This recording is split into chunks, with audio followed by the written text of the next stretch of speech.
Welcome to today's Triple Z. The Triple Z podcast is a daily recording that you can use to help you fall asleep each night. Just turn down the volume, lay back, relax, and enjoy as you fall asleep. Today we are reading from the book The Rambler Club's Ball 9 by Crispin Sheppard. Sheppard authored many books in the Ramblers Club series. However, outside of a list of his books, we were not able to find much information about him. He wrote and created the illustrations for all his books. We encourage any of our listeners who are so inclined to create a Wikipedia page for him and at least list all his books that you can find. If you enjoy our program, please be sure to write us a review on your podcast platform and share us with a friend. You both might sleep just a little better at night. Our website is Triple Z, that's 3zs.media. You can also like and share our content on Facebook or our Instagram account zzz_media_podcast. Music for today's episode was provided by the Sleep Channel on Spotify. The Rambler Club's Ball 9 by Crispin Sheppard. Illustrated by the author. Introduction. The Rambler Club of Kingswood, Wisconsin, formed by Bob Summers and his friends Dave Brandon, Tom Clifton, Dick Travers, and Sam Randall, after having numerous adventures in their own state, visit Oregon, Wyoming, Washington, and New York. In the mountains, on the plains, or deep amidst the forest, the five lads taste the joys, and also the trials, of outdoor life, and in most unexpected or thrilling situations manage to acquit themselves with credit. In the East, a houseboat trip up the Hudson furnishes the club an eventful journey, while on a motoring trip from Chicago to Kingswood another series of surprising and unusual events befall them. The adventures of the Rambler Club are told in the following books: The Rambler Club Afloat, The Rambler Club's Winter Camp, The Rambler Club in the Mountains, The Rambler Club on Circle T Ranch, The Rambler Club Among the Lumberjacks, The Rambler Club's Gold Mine, The Rambler Club's Aeroplane, The Rambler Club's Houseboat, and The Rambler Club's Motor Car. Now the lads are back at the Kingswood High School, from which they will graduate at the end of the term. Fired with an ambition to put new life into the athletic affairs of the school, Bob Summers and his friends take a hand and work some surprising changes. Their zeal and enthusiasm are further aroused by a certain offer made to the school by the town's most wealthy citizen, Mr. Rupert Berry. The Rambler Club's Ball 9, however, greatly to the boys' astonishment, becomes the means of plunging the entire school into the most turbulent period of its existence. No one can foresee the outcome of the factional struggle until it has ended in a manner quite as surprising as the disturbance itself. When the atmosphere finally clears, observing students of the high feel that they have learned many valuable lessons. Crispin Sheppard. The Rambler Club's Ball 9. Chapter 1. The New Ball Field. Great Scott! Maybe that chap can't run. You're right, Earl. But it will take more than wanting to beat the Stars and Goose Hill Fellows, to say nothing of Rockville Academy. That crowd over there certainly has a corking team. Say, Roycroft, you ought to be on Bob Summers' 9. Earl Roycroft, a 6-foot boy weighing almost 200 pounds, settled his big frame in a more comfortable position on the rail fence. His eyes mechanically followed the runners speeding one after another around a lot used by the Kingswood High School students as a baseball and training field.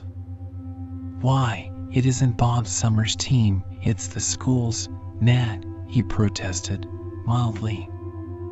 Now Wingate, a handsome, dark-haired boy with flashing brown eyes, smiled. Well, Summers seems to be having things pretty much his own way, he answered. When I was captain, last year, it was mighty different. Stand up for your rights, Roycroft. The team needs a great big chap like you, and great Scott, but he can sprint. Well, it would be mighty funny if a fellow who has such long legs as Tom Clifton couldn't sprint, returned Nat, dryly. The crisp crack of a bat suddenly attracted his attention. Then he caught sight of the ball describing a long, graceful curve. He watched the sphere flashing against the blue sky until it had reached such a height as to appear but the merest speck, and then as it swiftly dropped and was plucked from space by a slender boy in the outfield. "Good catch for Charlie Blake," exclaimed Roycroft.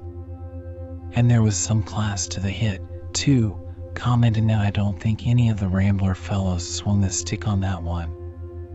Whoever he is, I wouldn't mind having him on my team." "Humph. Don't you recognize that chap? It's Joe Rogers." "Gee whiz. The young fellow the Ramblers brought back with them on their motor car trip last fall?" "Exactly," laughed Earl. "Dave Brandon has been looking out for Joe and got him a job on Mr. Miles' farm. He goes to school every day with a lot of little chaps about half his age. But Mr. Miles says, from the way Joe's learning, he'll soon put all his high school fellows in the has-been class. Come on, Nat. I want to get a whack at that ball myself." Nat Wingate eased himself off the fence, flecked a few spots of dust from his clothes, and followed the big form of Earl Roycroft. "My crowd is going to get the first whack at the Rambler Club's ball 9, Roy," he exclaimed. A peculiarly sarcastic expression came over his face as Roy flung back. "Cut that out, Nat. You mean the school team. Last season we trimmed the Goose Hill bunch," went on Wingate. "You know what a husky lot they are. Tony Tippin was in the box for us. If any of the scouts from the big leagues ever get to this Burke, I shouldn't wonder a bit if they'd snap him up." "I'd be satisfied with the minors," laughed Earl. "Phew. The air is kind of chilly today." Nat Roger Steele didn't think he'd have the boys practicing outside of the gym until next week. "Great Scott, but that fellow can sprint. Wonder if he learned the trick by having wildcats chase him out of the woods," laughed Nat. "Ha, ha. We met one once. John Hackett and our crowd ran across the Ramblers on their first trip, and—" A salvo of cheers suddenly interrupted his sentence, and upon looking up to see the cause of it, the captain of the Kingswood Stars saw a stout, round-faced boy advancing leisurely to the home plate. "Ah, ah. We're going to see the new editor of the High School Reflector in action. Did you read the last copy of that sheet, Earl?" Roycroft nodded. "Sure thing. Nat Dave has written a history of the Rambler Club. The first installment appears in the Reflector's next issue. Guess there isn't a fellow in the school who won't dive into his pocket for a nickel.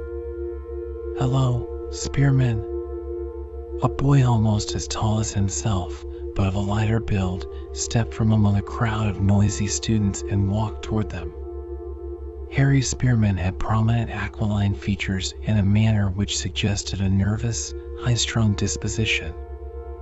"I tell you, Roycroft, these fellows are going to give a good account of themselves," he began. "Steele and Summers have just the right idea of training. Don't push your men too hard, they say, but keep them always on the move. Roger Steele'll soon have a crowd of base runners that will make some of the fellows on the other teams look as slow as so many ice wagons." A shade crossed Earl's face. Bob Summers had often expressed the opinion that if the big fellow only possessed a little more speed, he would make one of the best players in the school. But while Roycroft was good at almost every other angle of the game, he was sometimes apt to slip up when quick action was absolutely necessary. "Better not boast too much, Harry," grinned Nat. "Wait until the Ramblers stack up against the Stars. We expect to pull off a few plays that may make him seem like never-wassers. The Rockville Football 11 came over last fall, and Bob Summers' crowd didn't cut any great figure in the game. Harry Spearman's eyes snapped scornfully. Suppose they did beat us? That isn't much to brag about, he retorted. When the Ramblers got back to school this term, there was no athletic association. Everything was disorganized. You know that, Wingate. Gee. Another dandy hit, broke in Roycroft. Dave Brandon certainly smacked the ball that time. Look at it, still sailing. I'll bet it's bound for Rockville. Of course you do, Nat, went on Harry, paying no attention to this interruption. Before, it was all hit or miss, mostly miss, and nobody seemed to care. Correct, added Earl. Bob plunged right in and, with up-to-the-minute plans, got the athletic association started, football and baseball committees formed, and made arrangements with all the various schools around to play a regular schedule of games. Oh, I suppose he has your big colleges beaten to a frazzle on the fine points of the game, exclaimed Nat, with a barely perceptible sneer. Earl Roycroft laughed softly. He knew that it wouldn't take much to start a lively wrangle between Wingate and Spearman, as Nat was of a highly impetuous nature, while the latter's principal characteristics were nervousness and excitability. But he found it easy to stem the tide of belligerency which seemed on the point of beginning. Freshmen, sophomores, juniors, and seniors, mingling in a fraternal spirit, formed scattered groups all over the lot, occasionally yelling with as much vigor and enthusiasm as though about to witness a championship game. Many wore purple and white sweaters, and these garments added a touch of bright color to the still barren landscape. There's Jack Frost in the box, fellows, remarked Earl. He has a slow ball that will puzzle the Rockville boys. I've been up against it, and I know. Comes so slow that you almost fall asleep waiting for it to pass over the plate. William Frost was the name of the player in question, though, of course, his schoolmates generally called him Jack. And Tony Tippin has an in's hoot that would make the Cannonball Express look like a slow freighter, laughed Nat. Gee, I wish the next 2 weeks would roll around fast. I guess you high school fellows are in for a pretty hard jolt. We hate to do it, too, for this is a mighty poor ball field, and a few lambastings will probably knock all that fine Rupert Berry business in the head. Oh, it will, sniffed Spearman. Next season the purple and white team will be using that new ballpark, and we'll have a grandstand, besides. Sorry to have to put that happy train of thought off the track, chuckled Nat. Have you forgotten the Goose Hill crowd and a few others? It wouldn't faze us if they were major leaguers. Hello, you pie eaters, hello. Where's the rest of the donut crowd? This hail, coming in very gruff tones from the tall sprinter who had excited Earl Roycroft's admiration, made Nat Wingate's eyes glitter ominously. The nerve of that Tom Clifton is getting my nerve, he commented in a low tone. It beats me how some of the chaps are willing to swallow all he hands out. He doesn't seem to like the idea of us swallowing pie, laughed Roycroft. By this time the tallest senior in the school had almost reached the group. Tom Clifton, bubbling over with good spirits, eyed Nat quizzically. Still making the pies over at Guffin's do the disappearing act? He asked. Yes. And the donuts are following the same route. How is it that Kirk Talbot didn't come over to see us practicing? Kirk had something more important on hand. He went to a moving picture show instead. I'll bet it was a nickel one, snickered Tom. We're getting ready for your crowd, Nat. Thanks, Roycroft. I can go some. I'll do better yet. Wait till you see me making the circuit of the bases. And when we get that new field, well, we'll make some of the pie eaters in donut crowd lose their appetites. Tom Clifton's gaze roved over the rather uneven field, which was situated some distance from the rear of the Kingswood High School. Great patches of weeds and small saplings had been leveled to the ground and hollow places filled in by the willing hands of the boys. But even all the zeal and enthusiasm with which they had worked could not make the result of their labor a joy and delight. This particular field seemed to have a grudge against all athletic sports. Treacherous little bumps or depressions, as well as other irregularities, had often spoiled what might have been brilliant plays. And now, Tom reflected, after a whole winter of neglect, conditions looked more unpromising than ever. It did not at all fit in with his ideas of what the Kingswood High School boys deserved, especially when he considered the new lease of life which Bob Summers, ably assisted by his friends, had injected into the athletic affairs of the school. To the north, the three-story stone building of the school, the center of which was surmounted by a cupola, shone brightly in the afternoon sun. Beyond the residences which hemmed in the large lot on all sides, several towers and domes indicated the business portion of Kingswood. It all made a very pleasing picture. But Tom Clifton did not allow his thoughts to stray very long from the actual work in hand. He was too anxious to get in the thick of the fray again and pull down some of the skyscrapers which little Joe Rogers was batting out with remarkable precision. "Say, Nat, that chap is a corker," he declared. "Stand wherever you please, and he'll put the horsehide right into your hands." "Gee, see that?" "What?" asked Nat. "Why, the way Blake picked up Dave's grounder, one-handed, too. By Jove, it was a scorcher." "Where are you going, Roycroft?" "To bat," answered Earl, with a laugh. "Come on, Spearman." "Good. Try to knock me down." "I'll show you a few fancy stunts, Nat." "We are reserving ours until Saturday week," returned Wingate. "That's right, Tom. Snicker all you want.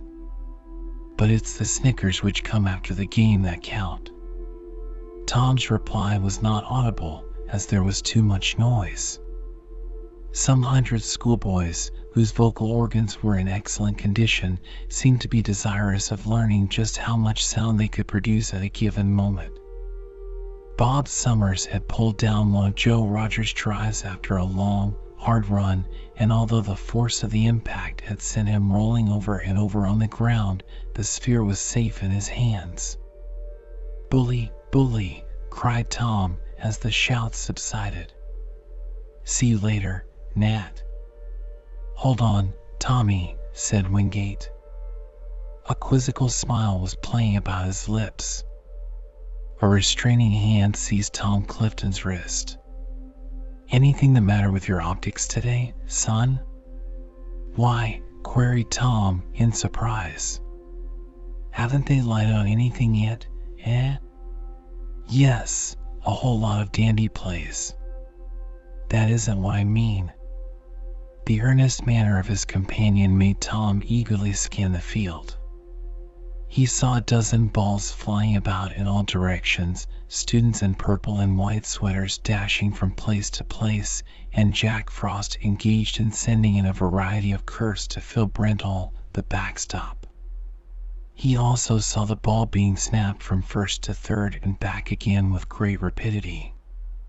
But the fact that he was not looking in the right direction was speedily impressed upon his mind when Nat shoved him around in a most unceremonious fashion. "Now what do you see?" demanded Nat. "Gee whiz, goodness gracious," cried Tom, "Mr. Rupert Berry." Chapter 2. Mr. Berry. A tall, thin man, who, although somewhat elderly, seemed to walk with all the alertness of youth, was directing his course toward the players. He wore a long, faded, dusty-looking black coat and a derby hat of an equally old appearance.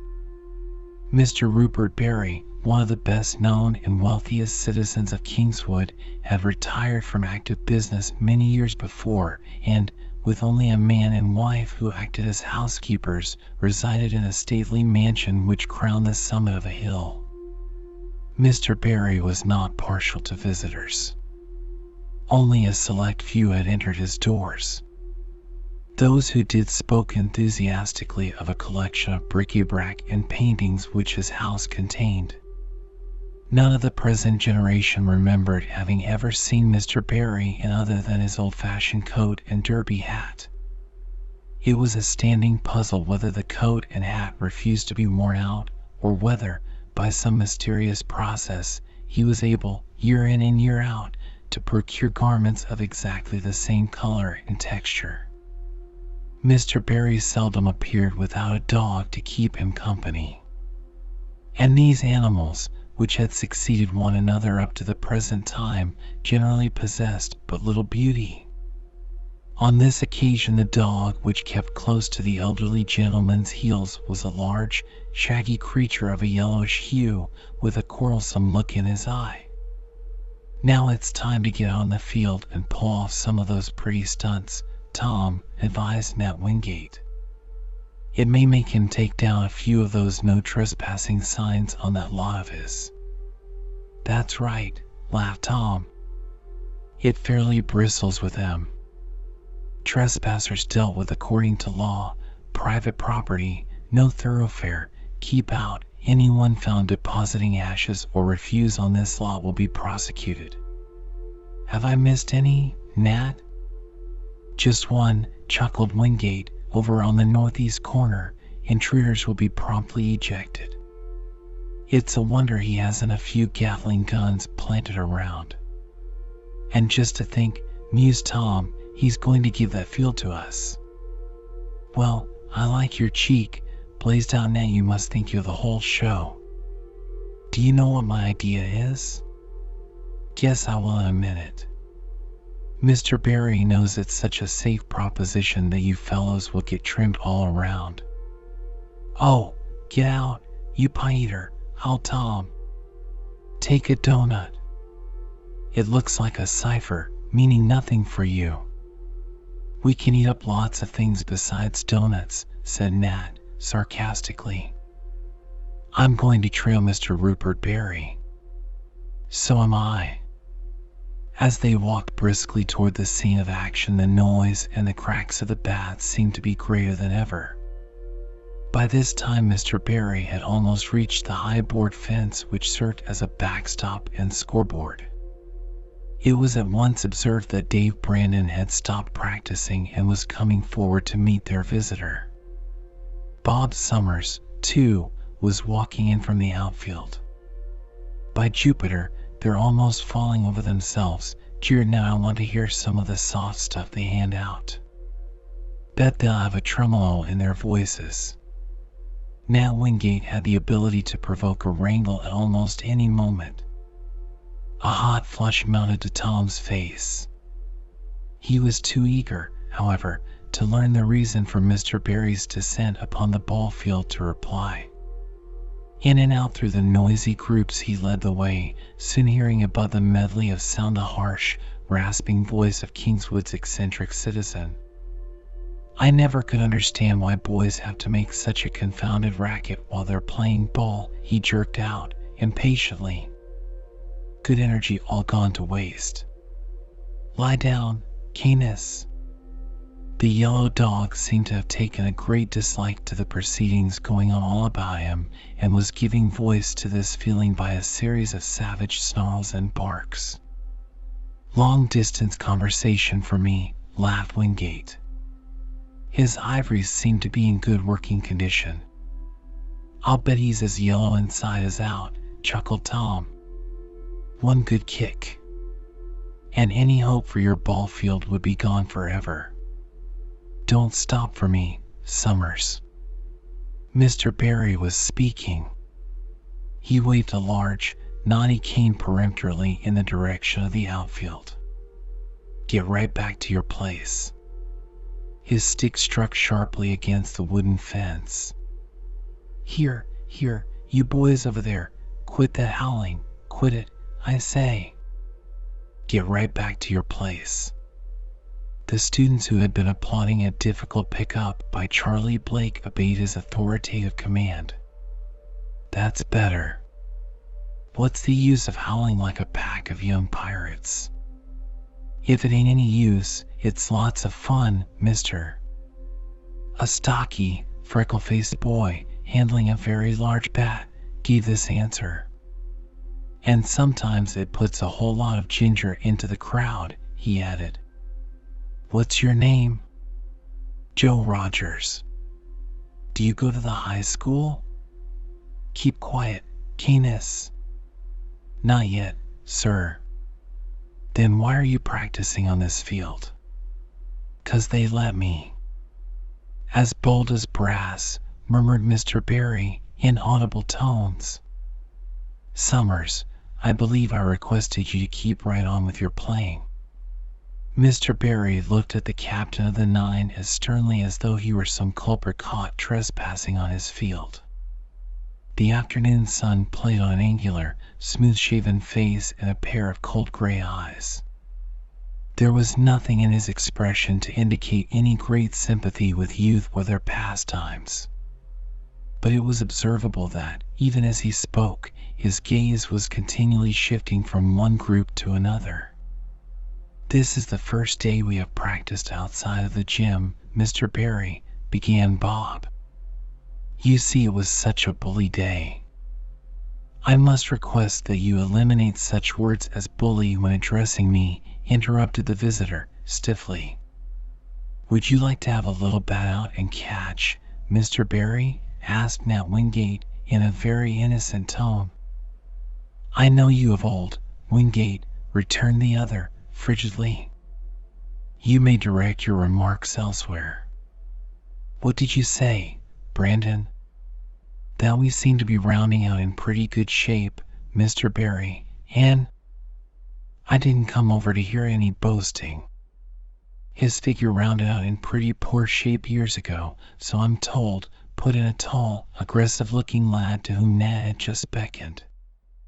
Mr. Barry turned sharply upon him, took a good look, and then remarked, I don't think I ever saw you before, boy. I don't think I ever saw you before, either. And what might your name be? Owen Lawrence. You see, our folks just moved to Kingswood. Of course I had to go to school somewhere, and so I'm a student at the high. And if you have any sense you'll stick there until you get a good education, snapped the irascible old gentleman. Drat that confounded dog. Keep still, Canis. If you boys have as much spirit in training as he has out of training, you'll do. Now don't stand around gaping as if you'd never seen a man before. Go back to practice. Mr. Barry had a way about him which impelled obedience to his will. For fully 15 minutes, under his critical observation, the boys played with a dash and vim that might have brought a smile of approval from almost anyone else. Then, without a word of comment, he waved his knotty stick in the direction of the captain of the 9 and, closely followed by the yellow dog, stalked back in the direction from whence he had come. Chapter 3. The Retreat.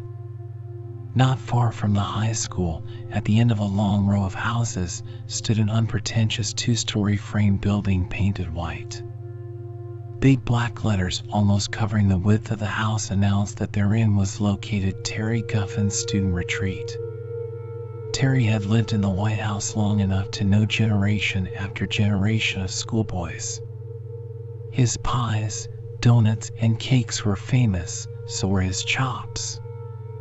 And many an old grad who had left his student days far behind found it convenient to return to Kingswood so that he might see the round, red face of Mr. Guffin and once more partake of his tasty wares.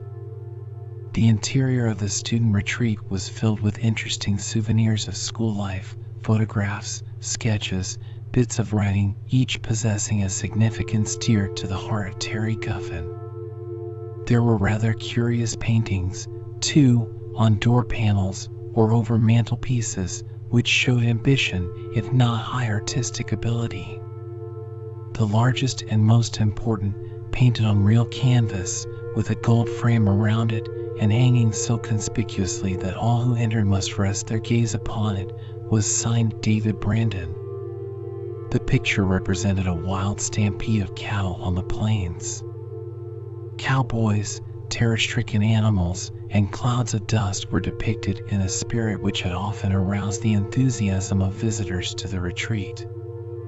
At the rear of the building, a large yard enclosed by a high board fence was a favorite spot with many of the students, for tables with the whitest of tablecloths and comfortable chairs were placed temptingly about. Several trees and palms, together with a number of small flower beds, helped, in warm weather, to make the place very attractive. When Nat Wingate and Owen Lawrence entered the retreat late that afternoon, their ears told them before they reached the yard that it had been captured by a crowd of lively boys. And the new student of the Kingswood School immediately noted that his companion seemed to be highly popular. "Hello, Nat." "Hello," came from half a dozen throats.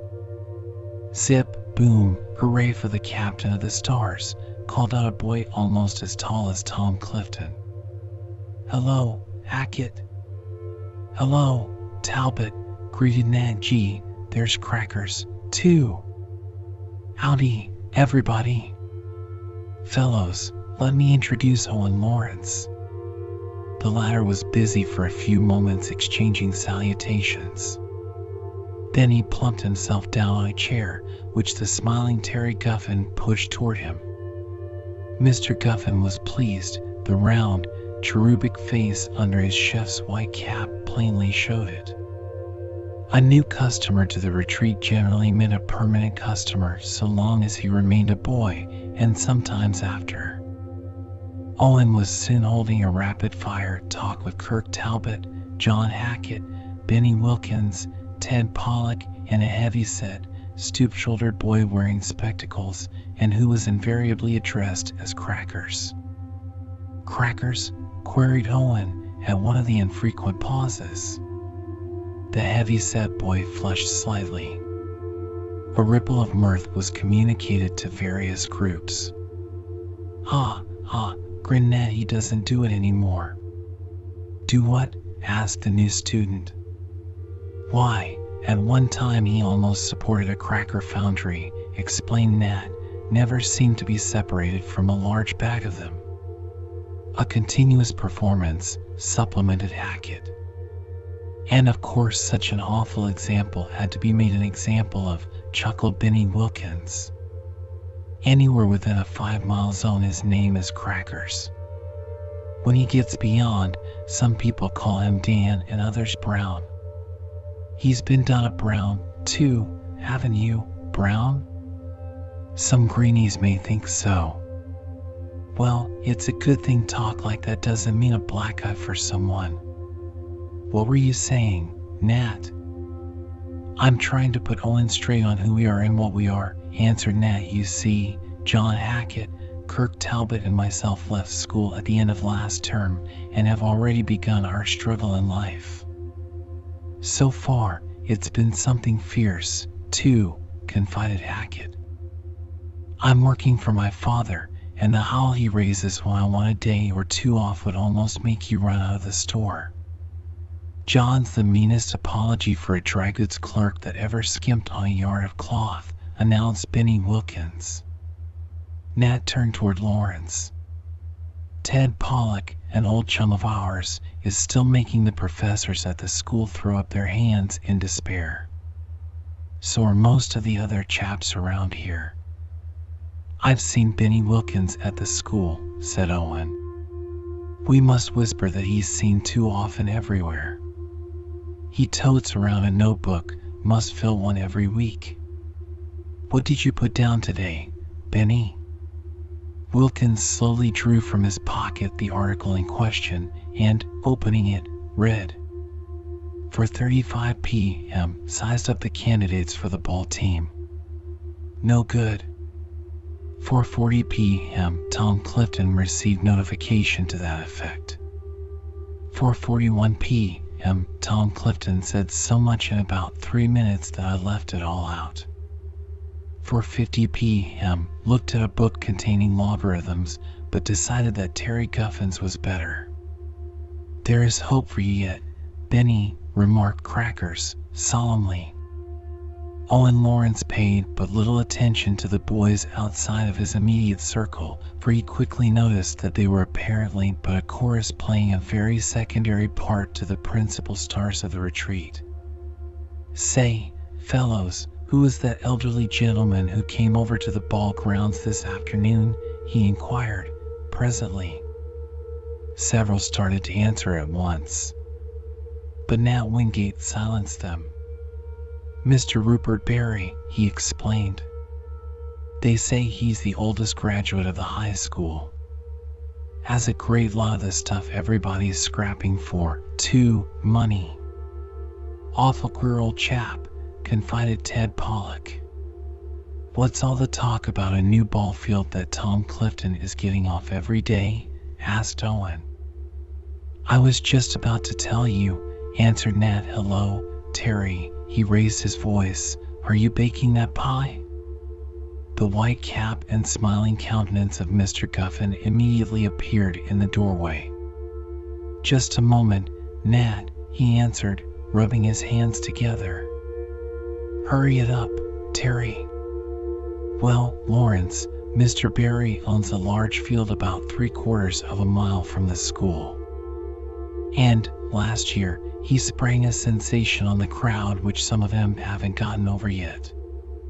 If I'd only known about it at the time, I'd have stayed at the school and won it for the boys, remarked John Hackett.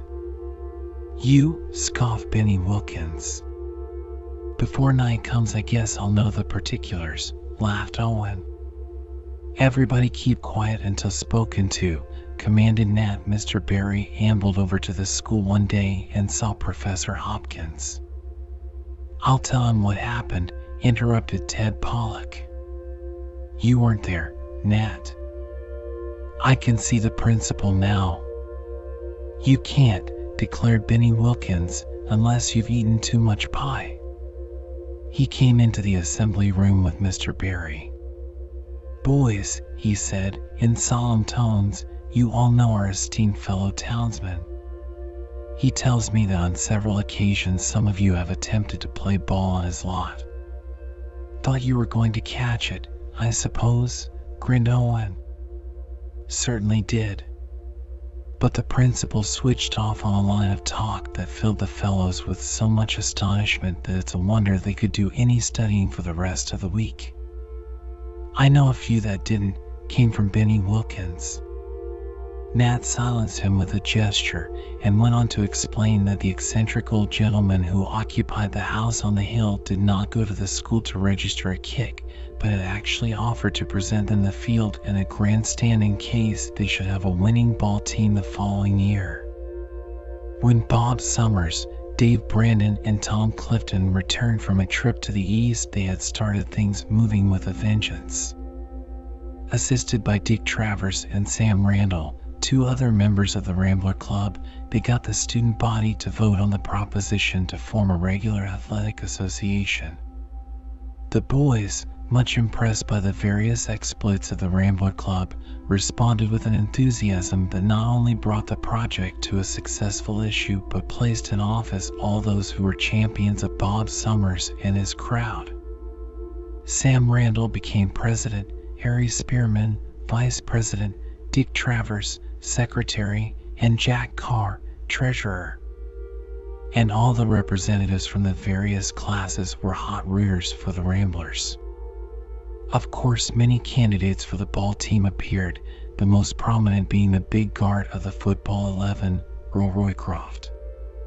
Certain very strong rumors floating about, however, seemed to suggest that while Earl wouldn't be given a chance, Charlie Blake, a lad who had made a failure on the school team when Nat Wingate captained it, was almost certain of being assigned a position by the coach, Roger Steele.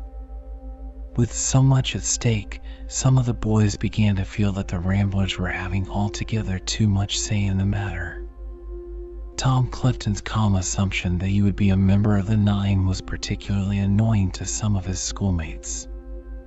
Crackers insisted that a storm was brewing. In fact, his agitation had already resulted in the formation of an opposition whose murmuring discontent, if things didn't go right, seemed liable to break out later into a fierce roar of disapproval. The great prize for which the school was about to strive had the effect of putting this small minority into a belligerent state of mind even before the makeup of the team was actually known. When his various informers at length came to a stop, Owen Lawrence drawled, "A very interesting state of affairs. I don't like to say anything against the crowd, fellows, but honestly, it seems to me that Tom Clifton is about the limit." "Oh, you knocker," snickered Benny Wilkins. "A conceited specimen, if there ever was one," asserted Crackers, nodding emphatically. "Have you heard the latest?" "Wait till I get out my notebook," said Benny. "Let's see, 5:10 p.m. A revelation by Crackers Brown. He's talking about the dieting racket for athletes. By Jove, he had a crowd lined up in the gym this morning, talking bigger than any MD you ever listened to. Fact." A chorus of groans greeted this announcement. "Pies and donuts barred out, I suppose," exclaimed Ted Pollock. "I believe if he even saw one in a window he'd cross over to the other side of the street." "Oh, that's right, Terry." Now Wingate was speaking. "Crickets, here come the donuts." Mr. Guffin had placed before the captain of the Stars and Owen Lawrence as fine specimens of pies as the retreat had ever turned out. An assistant deposited a big plate full of donuts in the center of the table. "We won't be able to eat much supper after this," ventured Owen. "You only say that because you're not used to Guffins," chuckled Nat. "These are regular appetizers." "What was I saying?" "Nothing," said Benny. "How did you happen to think of it?" "What kind of work are you doing, Nat?" asked Owen. "I'm secretary to my uncle, Mr. Parsons Wingate," answered Nat. "I can take dictation in shorthand and bang on the typewriter with all 10 fingers." "And find time to play ball besides?" "You bet. I get practice enough to keep on edge. The Stars can trim a lot of would-be big leaguers." "You're going to play the school team, aren't you?" "Yes. And we expect to give him an awful drubbing, too. Get out your notebook, Wilkins." "I'm going to ask a question," said Brown, banging the table sharply. "All right," assented Benny. 5:15 p.m. Crackers asks a question. "It is this," said Brown, staring solemnly over the rim of his glasses. "He who dares to venture within this retreat must be more than a pie-eater. He must have the how does that go?" "Oh, yes, the courage of his convictions. It has to be perfectly straight talk." The question, demanded Benny. "You must excuse him, Lawrence. When he starts out to ask anything, he generally forgets what it is before he reaches the point." "You have been at the Kingswood High 1 week," said Crackers, with a stern glare at the grinning Wilkins, "and in that time have seen and heard a lot. Where do you stand on this baseball situation?" Owen Lawrence pondered a moment. The tongues of the boys were silent. "Well," he said, slowly, "I'm not one of those chaps who is afraid to tell what he thinks." He beat a tattoo on the plate with his fork. "No, sir. I don't mind saying that from what I've seen of the summer's crowd, my sympathies are beginning to be with the opposition." "Hooray!" cried John Hackett. "We are all for the good of the school. Do you play ball?"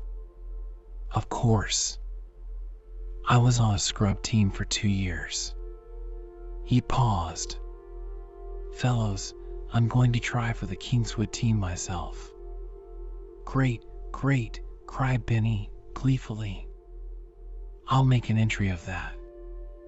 Think you stand any show of getting on? Inquired Nat. Yes. Why not? Hasn't any chap who can make good a chance? That's something we have to find out, growled John Hackett. But our crowd's afraid Bob Summers will manage to get most of his own chums on the team, besides having the biggest say about the others. If that's his scheme, we'll nip it, declared the new student emphatically. I'm going to have something to say, don't you forget it. And just to make sure we won't, I'll make a note of it, chuckled Benny Wilkins.